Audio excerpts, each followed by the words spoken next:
Another day, another basketball stories na naman ang pagkikwentuhan natin. At ngayon nga ay ang pag-uusapan natin ang balitang bagong player ng Los Angeles Lakers at ang balitang siyam na player ngayon ng Golden State Warriors.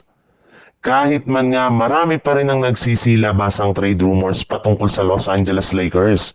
ay malaki pa rin naman nga ang posibilidad na hindi na sila gumawa pa ng bagong move o trade sa mga susunod na araw bago magsimula ang training camp at preseason.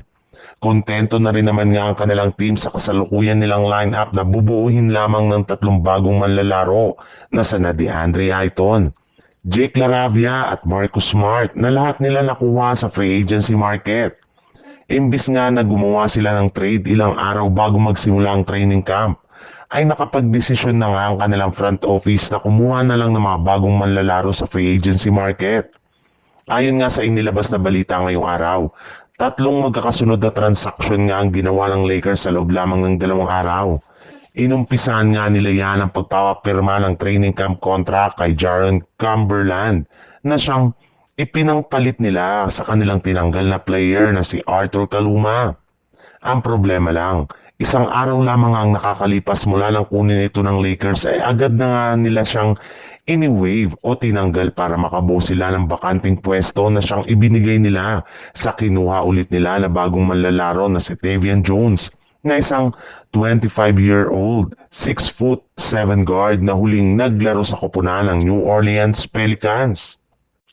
Sa ibang balita naman, 3 araw na lang naman nga ang natitira bago ganapin ang media day ng Golden State Warriors, ngunit hanggang ngayon nga ay hindi pa rin naihahanda ng kanilang kupunan ang gagamitin nila na bagong lineup sa darating na bagong season ng NBA. Since nga hindi pa rin nagdidesisyon ng front office ng Golden State Warriors patungkol sa trade ni Jonathan Kuminga, ay nananatili pa rin naman nga itong isang ganap na restricted free agent at hindi pa rin nila official na nakukuha at napapapirma ang kanilang mga target na bagong player sa free agency market. Sa madaling salita, questionable na nga ang kalagayan ngayon ng Warriors lalo pat as of now nga ay meron lamang silang 9 na manlalaro na kabilang sa kanilang official lineup. At sila nga ay binubuo ni Stephen Curry, Jimmy Butler, Draymond Green, Tracy Jackson Davis, Brandon Podziemski, Buddy Hield, Quinton Post, Guy Santos at Moses Moody.